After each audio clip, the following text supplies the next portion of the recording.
I want to welcome you today to the program, The Uganda We Want. My name is Molanzi Robert. Thank you so much for watching this program on this media, Docs TV, Dream TV, and as well listening to us on Impact FM. But I also want to say thank you to many of you who watch this program via our social media platforms, for both Dream TV, Docs TV, and YouTube channels of the Uganda We Want, specifically the Uganda We Want YouTube channel. We have hosted a number of people here. Please feel free to visit that YouTube channel, the Uganda We Want, and you're listening to some of our Ugandans who have come up here to say, okay, this is the Uganda I want to see. This is the Uganda I would love to live for the next generation. And many of them are of age. And when I say that, I am not trying to disrespect them. And I'm actually honoring them when I say they are of age, meaning if you're of age, you have wisdom. So they can't come here when they have not come to share wisdom. This is a vision of our presiding apostle on this media, Dr. Jesus Serwada, who came up with this idea, and he said, okay, let Ugandans come to our studios and they share which Uganda do they want to see. We've been talking about dialogue, and it's not happening. Then as Dream TV, Doxa TV, Impact FM, like, okay, let's have our dialogue in our own capacity, where we have Ugandans who come here and they table their views. And by the way, they don't just come here to talk. They even give us a way. How can we achieve what they say? Having said that, in the Uganda We Want chair today, we host Ambassador Milton Kambula.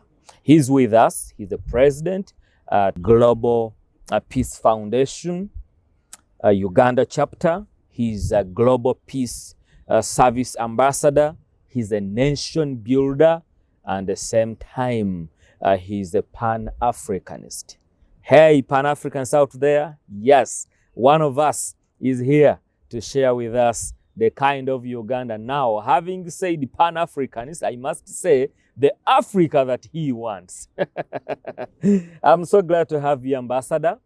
I am very sure you're very passionate about Uganda and Africa, which is a plus to me, and I'm glad to have someone like you who sits down, who walks or travels this nation and the world, thinking about how can we build the next generation. Could you please greet our viewers and our listeners? I'm very honored to be on this platform. God is good all the time. We are blessed that the weather is good. Uganda is blessed among all nations. Yeah. And I want to congratulate our TV, our radios, and particularly Dr. Apostle Bishop Serwada. He's a scholar. He has a double talents, double gifts, blessings. So he's a religious leader, at the same time very educated doctor. So his PhD, I really congratulate him, but also giving us the opportunity, the platform to share our mind. Ugandans, this is a century of opportunities and abundance. So the Uganda we want is a very big thesis. And I would wish that you pay attention to what we're going to share. And you call upon all your family members to listen to this vision. Possibly you will benefit as a family, as an individual, as a community, but also prepare you to play a role in the Uganda we want. Exactly. But beyond the Uganda we want, I want to challenge in the middle of my presentation, the Uganda God wants. Oh, there is a Uganda God wants. Yes. Okay. And so those are two different. That's a hook. Okay, yes, that's a hook. That's a hook for me. Yes, please. I remember you saying, you said it boldly. We must say no to decisive to politics that divide, Yes. and yes to Yes. politics that unite Mhm. Uganda and Africa. Thank you. Wow. you. Because that's the way that we can revive our Mhm, nation. That's the way that we can revive Africa. And one of the issues you talk about is leadership and character. Yes. Now, I'm here scratching my head. Actually, not my head, but my brain, though I can't really pin my finger into my brain. But I'm using that people to understand that we want to hear that Uganda that God wants, that is of good leadership and good character. I want to tell Ugandans that the person talking to you is among the very few people that have had important revelation. When I was young in P5, God showed me a vision to lead Uganda and Africa in a way to lead it in the path of God.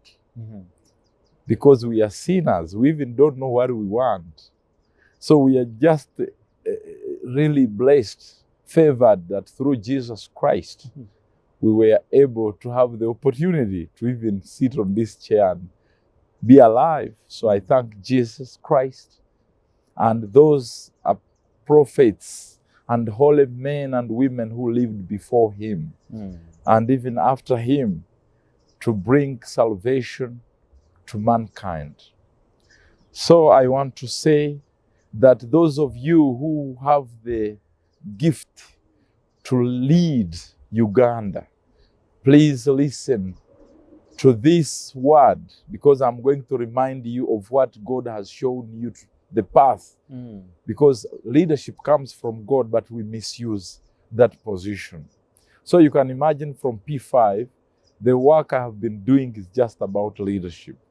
And next week I'm graduating with a master's degree in science in leadership and governance from Makerere University. So I thank Makerere University to have added another new baby on me, another value. So what I'm going to share with you is scholarly, not just someone wakes up and no. I have studied leadership at master's level in one of the best universities around the world. Yeah. So take the words I'm going to share with you, the leaders, the president himself, the first lady, he's got the government of Uganda, the opposition, the religious leaders, the private sector, even religious leaders, the kings. What I'm going to share with you is what works for us in this time of God's time. And Ugandans, because I know you're going to teach us, but we've had leaders who say that if each one of us is a leader. Exactly. I've got a family, Yes. you have got people you work with. Exactly. You are a leader in one way or the other. Exactly. Yeah. So I want to start with the most significant, the most strategic element of the Uganda we want. The Uganda we want to happen, because many people talk about the good things, but before the good things happen, there are many things that we must do, each one of us, not just on the top of the surface to be on social media and so that they see us. No, the growth of a big tree started with the roots. We did not see the roots grow. They actually grow in darkness. They find rocks and they negotiate to pass through the rocks. I believe the roots cry, but nobody sees the cry of the roots to grow inside the ground. And then the stem grows and the leaves and the fruits. Is it because the roots are inside, are deep in the ground? That's the reason why we don't see the tears of the roots? Exactly, they are inside. They are inside. So the nation, to see the Uganda we want, we want all Ugandans, 45 million people. Each one of us must do his or her role, not to be seen or rewarded or awarded in Kololo. And so it begins with character and individuals' leadership capability to lead your lives. What's that? And so I want to begin there. A country is shaped by culture. That's why Sir Robinson, who is a scholar, has just produced a book with a title called Change Culture, Change the Game. And what builds culture? What builds culture is the common shared values that builds the people, that identifies with the people, that after 100 years, the whole world will identify Ugandans to be a people of character, of trust, of integrity, of service, of patriotism, of hard work, of entrepreneurship, of innovation. Then they can differentiate those people from other people of the rest of the world. Without that, you'd never talk about a country. So Uganda right now, if you took 100 people and you gave them money, you say, okay, what's your problem? Everyone will say, give me 100 million, another one 100, another one 200,000. But then each one of them will say, okay, in 2 months, I will bring it back. You will find out of 100 of them, 20 will be the ones who have really paid back. The 80? The 80 will switch off the phone, give you complaints. Others say, Manyaho, they stole the money from me. And that shows you the type of Ugandans that we have today. And so yet the churches and the mosques are full of people. Every worshiping day, the churches and the mosques are full. And yet we are the second most corrupt country in the region. And with Christian names, with Muslim names. And then you look in public service, money doesn't trickle down to really construct the roads and build hospitals. The resources are stolen. So what would be the Uganda we want? The Uganda we want is on a type of a population identified or kind of prepared, or basically their identity beyond tribe, that I'm a Muganda, I'm Musoga. What would be that Ugandans are known for is the character that shapes the culture, that shapes now the leadership that will deliver Uganda to become a global stakeholder in the economics, in innovation, in leadership, in human rights defense, in technology, in donating and taking care of the rest of the world. Right now, the people in Gaza are suffering. How many Ugandans are donating food to the people in Gaza? If we can't donate to those who are close to us in Karamoja, exactly. How can we donate to those who are in Gaza? But you find another poor country, very poor. They don't have even a GDP. We have the $63 billion. But for them, they say, no, we have to provide food to our people. They are part of us. But they have small budgets. They are really more, they even have more problems than us. Yeah, now what you're talking about, Ambassador, you talked about the roots that are crying and we can't see. I want to take you back there. How did we end up here where we don't have shared common ideas as a nation, and it's becoming now a problem to build the character of the Ugandans that we have, and probably even talk about Africa that we are in? How did we end up here? What our religion was Ubuntu religion. Ubuntu. Before the coming of all these Western religions and the Arabic religions, Africans knew God as the supreme power and source of authority. And so when an elder spoke to you, you saw God in that elder. And so you knew he would or she would curse you if you did not, if you lied to him. The people would not just cut down trees because they knew that God is in the environment. You wouldn't just urinate in any river around you or throw a waste around. Then the elders would say, are we really, these children, we think we need to curse them. And they would speak loud about God. And so when we brought religions that it was good, they are good, but the most of them are dividing our people. The politics that is from there, from out, is about dividing us. Yet they were crafted as vehicles for delivering peace and unity around us. The type of economy is about the richer to grab the rights and the properties of the poor. The type of education is to create three worlds in one. Those that have, those that don't have, those that must continue fighting, and really the education is not to empower us to create jobs and wealth, to protect our environment. Yeah. So that's where it began. That everything that we owned as Africans dismantled, so that the African mind cannot think and act and create wealth and keep the black man united, rather divided around religion, divided around political parties, divided, amongst women and men. We didn't have that. Women knew their complementary role in families. And men, they could submit. Yes, to the men. Yes. They were part and parcel of expanding wealth. Men knew their role as a complementary role as leaders and centers of authority in families. Leaders knew that their role was to unite the population. And so Uganda's model really was good. And so the British came here and found a culture of a people who had parliament that defended the environment, that defended the values of Ubuntu, living for greater good. That, yes, when I hurt you, I will have cut my own legs. So it had also a mechanism of win-win, making sure that even when you are the problem, you have caused the problem, you had the right to be listened to. That is justice. Not that when you do a wrong thing, they should, throw you in the dustbin. No, they gave you opportunity to reconcile, to dialogue. To find out why did you do it? Exactly. Why did you hurt him yes. or her? Yes. The community service, you remember? Yeah. It was not a punishment. It was something that people felt good every Saturday or every Sunday, to give 2 hours to activities that benefit the whole community.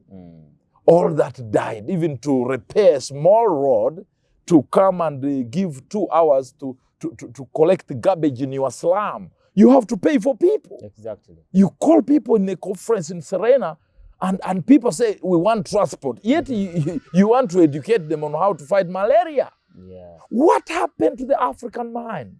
Yeah, I was speaking, Ambassador, to one of the key leaders, religious leaders in this nation. We were having just an off-air conversation, and we were reminding of ourselves. I was actually reminding him. I said, but man of God, you used to organize crusades, used to organize conferences. He's a Pentecostal religious leader. Oh, that's good. And he told me, my friend, you just don't know what now it takes to organize a seminar, to organize a conference. You have to feed them. You have to dress them. You have to pay them.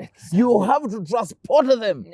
And yet they have milked your brain. You have brought them facilitators. What? You can't build a country with people whose character is not defined.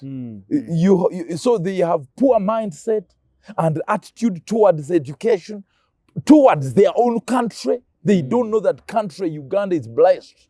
And already God gave us the Garden of Eden. Our work is, we are not going even to work hard, really, like other people in the Middle East. Look at the weather. Look at that lake. Fish is free. Look at the fish. We don't even take care of look at the environment. God created the Ugandans to actually be in the Garden of Eden. But yet, we are not satisfied. We can't tell God, thank you. We are good complainers. We are good complainants, always complaining. We never get satisfied. We are fighting even to grab, like we have plenty. When I look at you, why would I be greedy? To take what belongs to you, what God has blessed you with. But I am already exhausted. I have too much. I still want to grab what you have. Already God gave us enough.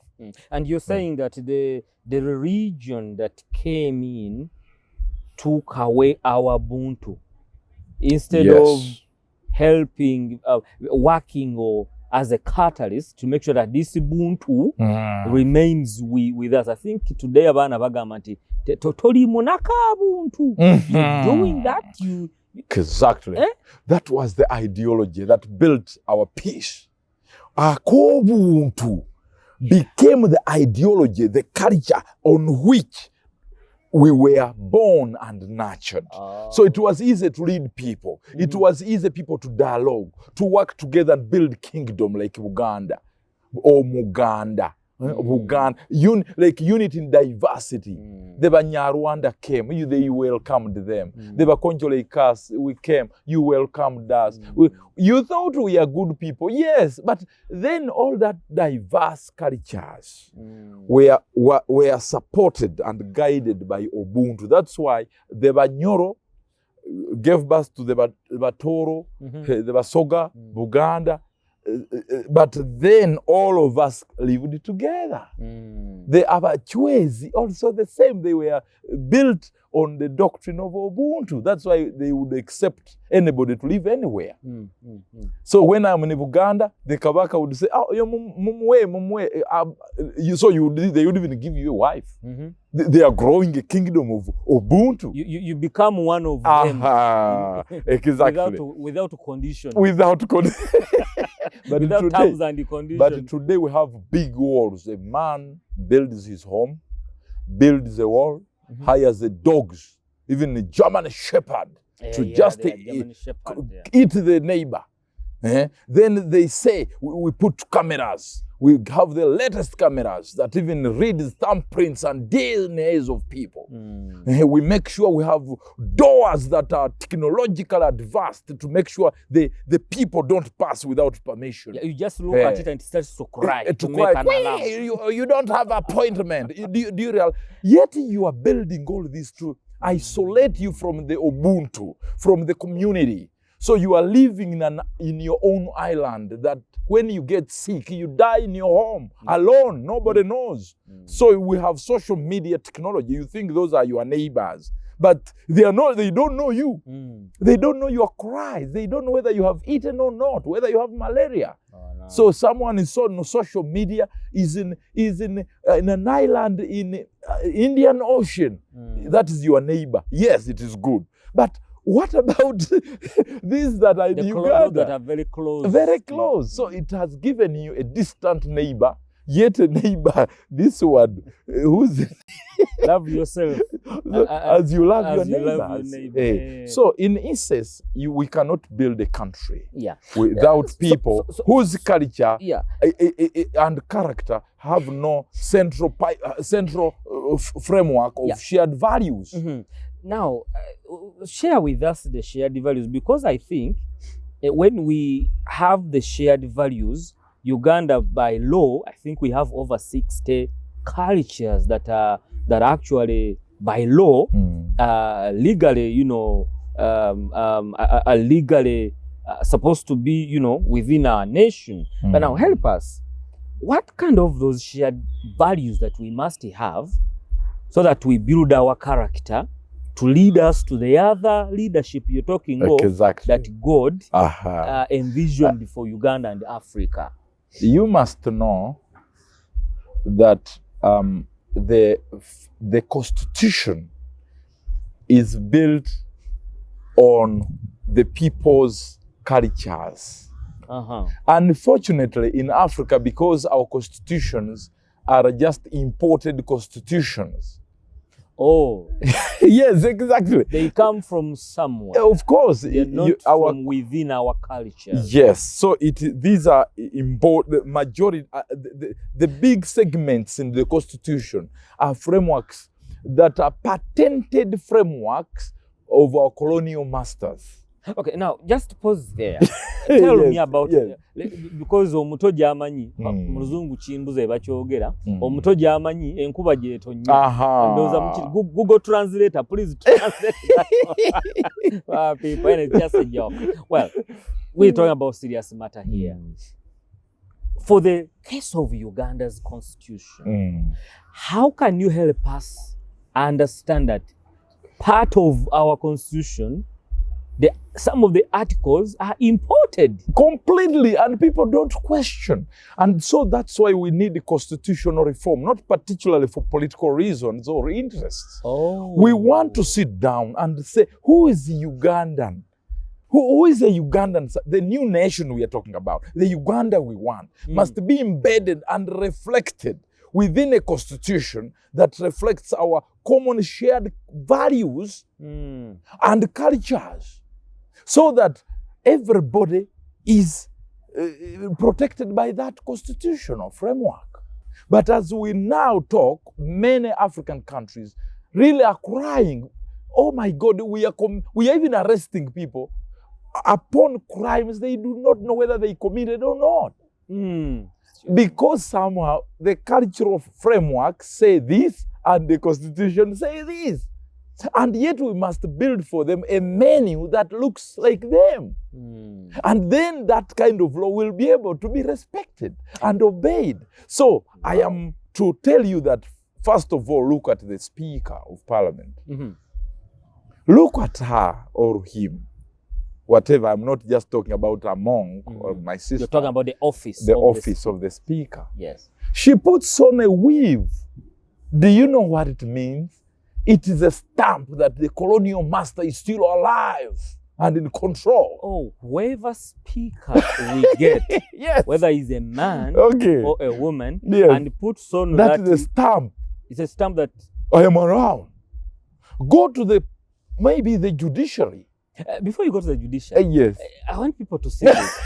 So Yes, whenever yes, we see the speaker Yes, coming up yes, to, yes. let's say, chair Yes. the parliament Yes. session, and we see her or him putting Yes. on that, Yes. that whatever, that weave, Yes. it is a sign that, I mean, when London, they put on their TVs to Yes, watch yes. Ugandan parliament Yes. in session. Yes. They're like, we are leading. We are exactly. We are leading. When you go to the judiciary, you see the judge arriving, and you look at what you see, the procession, the proceedings in parliament, in the judiciary, even in the police, even in the state house. You just see some of the iconic, legendary, historic, and sustained behaviors and frameworks that can tell you that the country you have is still in the chains of colonialism. Are you trying to tell me that we are not independent? Let's go to the school. Tell me if it is true or not. Is it to the benefit of learners that they must study in English language, chemistry, and physics? And they even study Luganda, local language in English. Is it true that we must conditionally worship God in foreign language? Those are the questions that we must. Is it true that we must develop our laws in the language we don't, that is languages that are not indigenous? Yet, majority of our people are in the village, not in the urban center speaking English. Yeah. Which type of laws do you want? Those laws that you make for educated people, yet the ones that must respect them are the 90+% of the people.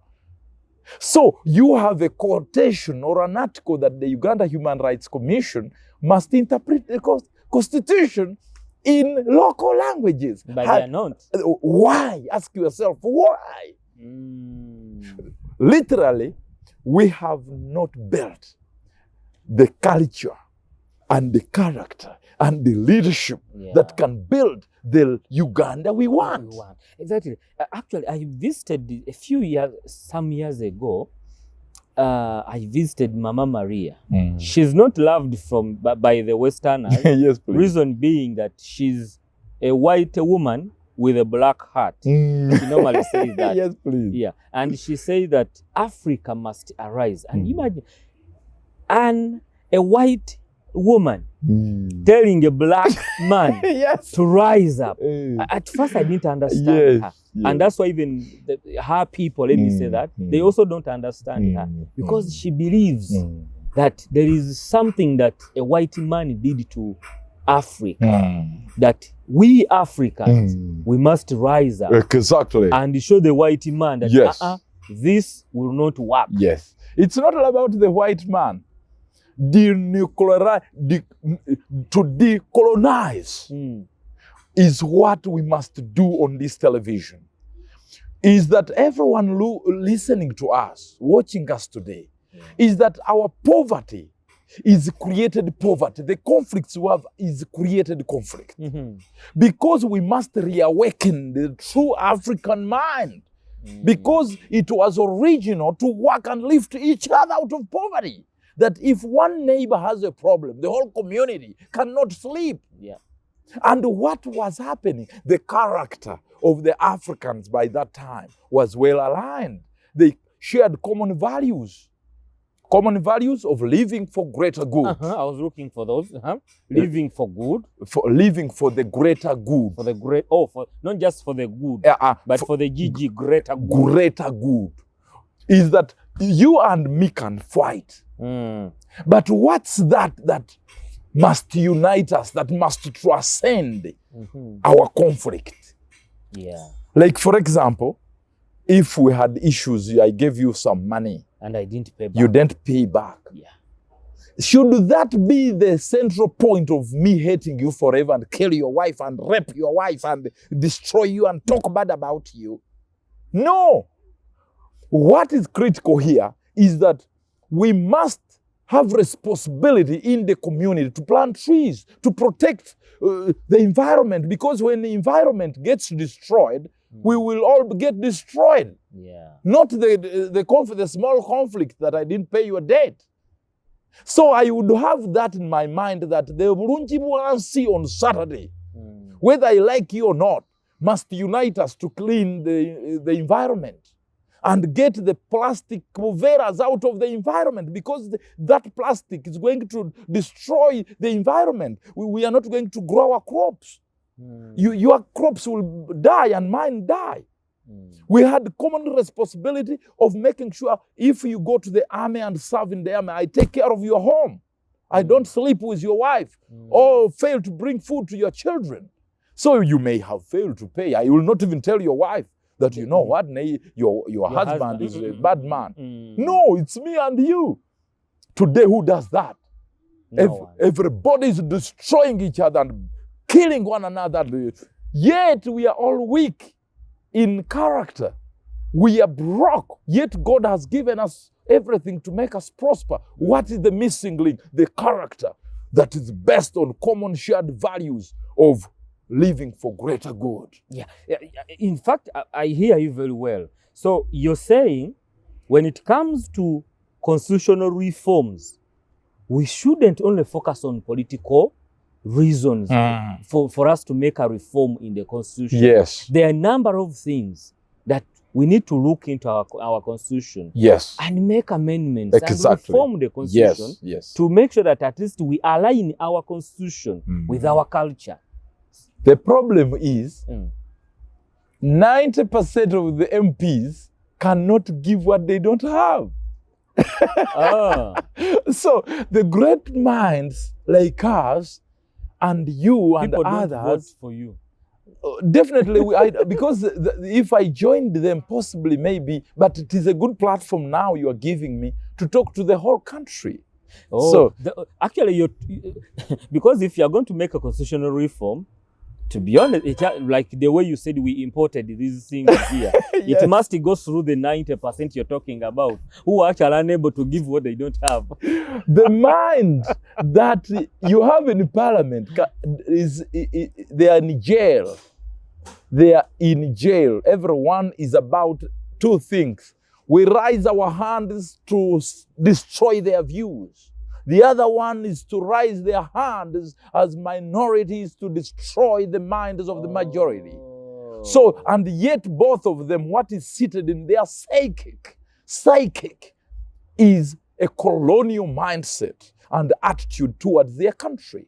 So what comes out of the parliament is basically maybe in future, but for now we will educate them using these platforms. Yeah. That is beyond the opposition and those on the proposition.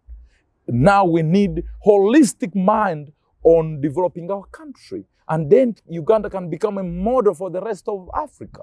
Then the black mind can lead the rest of the globe that, hey, wake up. Yeah. We are all human beings and we are one family under God. So are you telling me, Ambassador, today that if our people, the Ugandans, knew that it is very, very important for them to think about, okay, living for the greater good, doing what they are supposed to do, are you telling me that they wouldn't have voted the people they voted for?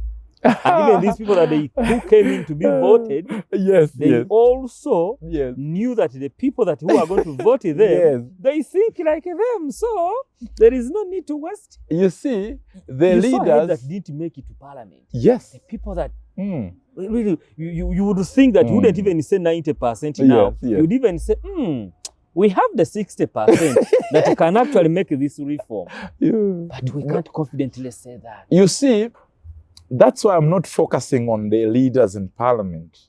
I'm focusing at the whole country. Yeah. Because the leaders are a reflection of the voters. If the voters are drunkards, they are likely to vote their fellow drunkard. So you have a problem to fix the Uganda we want. The dream that the Uganda we want should have the whole population of a people who identifies themselves with good character. Good character comes from strong culture. Strong culture are shared values that have practiced for 100 years. Now, we have had a problem that the last 70 years, the post-election Uganda did not give us a vision as we were taking over from the white man. They ate the cakes, independence, oh yeah, but they didn't build the pillars that build a nation state. So the white man still holds Uganda's template. We allowed him because India did not allow him. China did not allow him. They continued with their local indigenous names and religions. And they had an economy built on lifting the real Indian man, the Chinese man, with the China they want in 100 years. Uganda and Africa got independence 9 October, whatever, 1962. Mr. Obote and his people took over the country from the white man, ate the cake. They launched the nation state with conflicts. To sit in a hotel like this and say, hey, all tribes, what type of Uganda do you want in 200 years from now? They started with stealing elections. They started with the Muganda, Musoga, identity-based conflict. Cultural wars. Cultural wars. This country, even the name, I doubt it was supposed to be Uganda. We don't know the meaning of Uganda. We don't know. They were supposed to craft an education curriculum that works for the Uganda we want in 100 years. Not for the Uganda in British. No, it was madness. They did not know what they were taking over. Just like the leaders we have today. They don't know what type of country they are leading. They are there by mistake. They are voted, even the voters don't ask. They don't know why they are voting these guys. These men and women. We must vote that the people we are voting are going to build the Uganda we want that is shaped by shared values of Ubuntu. So that we have reduced crime, reduced conflict. You cannot build a country without unity, without a united people. Is that the reason why we have extravagance in all our institutions? It's not extravagance, it is madness. They don't have a common shared dream. Everyone for himself. Yet they are stealing, but they cannot be satisfied. They cannot even use properly the money and the opportunity they have stolen because they are cursed. A country is cursed on arrival. And God in the Bible talks about those countries. That's why God came and restored Israel. My people. And he focused on the kings, the leadership. But the leaders were always told, go and remind those people that he, the Lord, the God of Israel, Sometimes they forgot that the country they are building is a God that belongs to God. In this country, that's what's happening now. Yeah. So the country we want must identify themselves with the godly values of the second shared value is the power of interconnectedness. That spirit that America used to build the superpower we have today. Interconnectedness. Yes, please. Ambassador, using tough English here. Yes. Interconnectedness. It's not the language. Yeah. It's what the power in the statement. The country, the Uganda we want, apart from the shared, what I've talked about, living for the greater good. Inte chintu chenyina okola chiyamba kitya mukwano gwange neighbor nakiraba atya mama wange tata nakiraba atya ate ensi yange okategedaako. By the way, we must force people. The government must have a program forcing its citizens to have that mindset. Not just saying patriotism. But no, the people don't love the country if they don't have that fear. Jaja is getting too old. Please say it again. Say it again so he can understand it. The government. Yes. Don't talk about all. These things all will fail because the people have no common fears and common interests. Yeah. The parish development model. Yes, LPDM. It's a good model. But it is not self-sustaining because the people, the money you're giving them is to be paid back. But do they know that you are giving them a seed capital to jumpstart an economy in the family?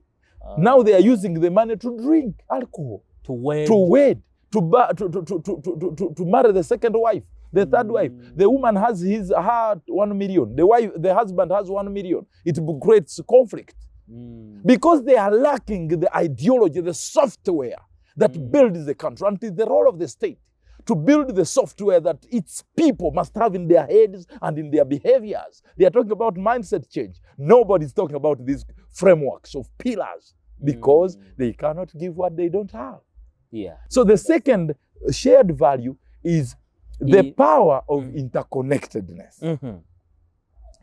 Tell me about this. The Uganda we want must be with the people, must be built by people, or it must have citizens whose character is to the understanding that when I'm here, I must know that we are one family. That Uganda is a family. Africans are a family, one family. But under who? The Creator. We are one. We are one. Under one Creator. One Creator. Right now, you have a family, I have a family. I don't even feel that your problems are connected to mine. And me, when I have a problem and I talk to you, you don't seem to think that it matters to you. Well, we want to believe that time management is an issue on your side. So because we are connected, let us stop here. I'll come back with the ambassador in the next episode. This is the Uganda we want. We shall start from there tomorrow. Have a blessed time.